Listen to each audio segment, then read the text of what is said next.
ایک روشن ضمیر باپ، ایک دانشور باپ جس کی حکمت و دانش کی اطلاع قرآن کریم نے دی۔ فرمایا وَلَقَدْ آتَيْنَا لُقْمَانَ الْحِكْمَةَ أَنِ اشْكُرْ لِلَّهِ۔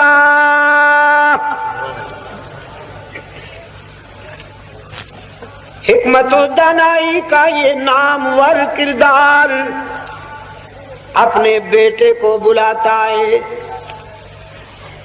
قرآن کریم نے فرمایا وَإِذْ قَالَ لُقْمَانُ لِابْنِهِ وَهُوَ يَعِظُهُ یا بنی لا تشرک باللہ۔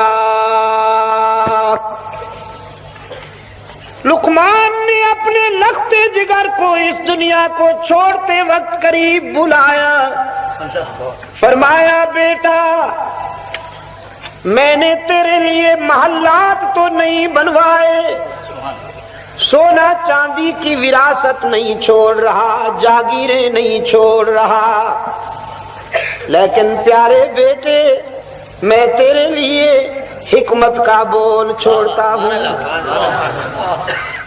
ایک میٹھا بول۔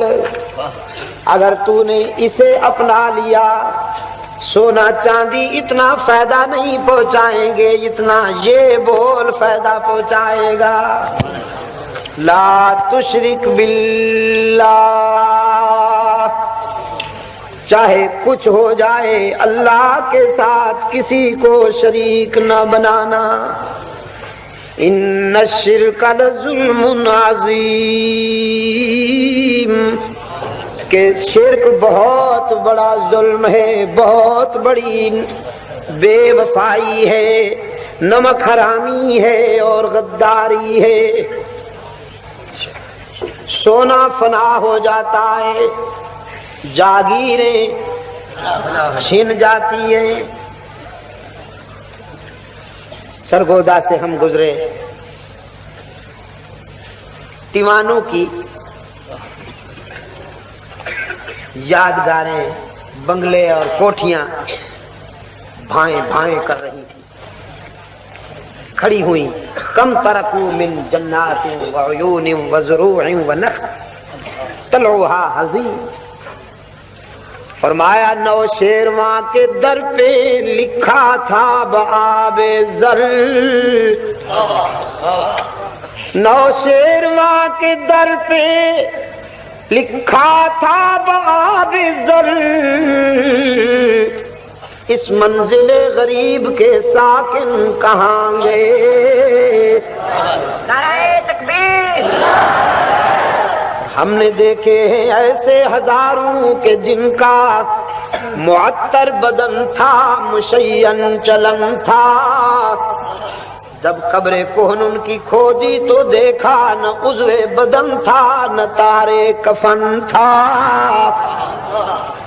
میر تقی درد کہتا ہے کل پاؤں ایک کاسائے سر پر جو آ گیا، یک سرو استخوان شکستہ سے چور تھا۔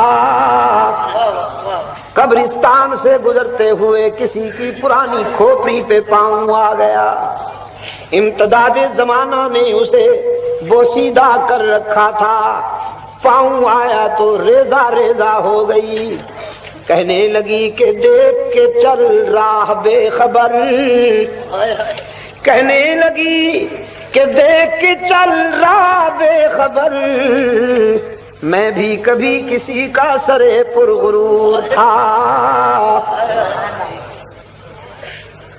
سب مٹ جانے والی چیزیں ہیں، جاگیریں بھی مٹ جاتی ہیں، سونا بھی مٹ جاتا ہے، چاندی بھی فنا ہو جاتی ہے، محلات بھی مٹ جاتے ہیں، کوٹھیاں بھی سب فنا ہو جاتے ہیں، لیکن ایک کلمہ لا زوال لا زوال لا زوال، اس کی توحید، اس کی توحید کا کلمہ، جس نے توحید میں وفا کر دی توحید اسے بھی زوال آشنا نہیں ہونے دیتی. جس نے توحید میں وفا کر دی توحید اسے بھی زوال آشنا نہیں ہونے دیتی. پاکستان والوں دعوے سے کہتا ہوں شرک و بدعت کے دروازے بند کر دو, سارے مسئلے حل ہو جائیں گے. آج منگتے بن کر کھڑے ہوئے ہو, کرنسی میں جان نہیں رہی. کبھی امریکہ سے مانگتے ہو, کبھی جاپان سے مانگتے ہو, کبھی جرمنی سے مانگتے ہو. ساری دنیا میں منگتے مشہور ہو گئے ہو, بین الاقوامی پائی نہیں کی. اللہ نے انہیں کسی کا محتاج نہیں بنایا. ان کی زمین سونا اگلتی ہے, آسمان موتی برساتا ہے. ہمارے منصوبے پڑے ہوئے ہیں کہ سرمایہ نہیں ہے, ان کا سرمایہ پڑا ہوا ہے کہ منصوبے نہیں ہیں.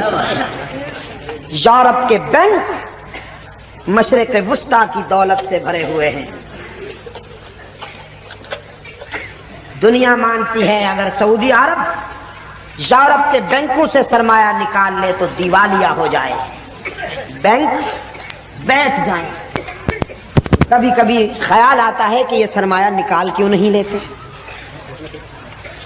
لیکن پھر ذہن میں یہ بات آتی ہے شاید اللہ کو یہی منظور ہے کہ سعودی عرب کی دولت یورپ کے بینکوں میں پڑی رہے, تاکہ تثلیث پرست جو سائنس اور ٹیکنالوجی کی ترقی پہ مغرور ہیں, تہذیب و تمدن کے اجارہ دار بنتے ہیں اور سمجھتے ہیں کہ ساری ترقیاں ہم سے وابستہ ہیں, اللہ ان کو بتانا چاہتے ہیں کہ توحید والے سرمایہ نکال لیں تو تثلیث والوں کا بیڑا ہی غرق ہو جائے. تمہاری آبرو بھی اسی سے بچی ہوئی ہے کہ توحید والوں کا سرمایہ تمہارے بینکوں میں پڑا ہے. فطرت اشارے کر رہی ہے کہ تثلیث میں کچھ نہیں, سب کچھ توحید میں ہے.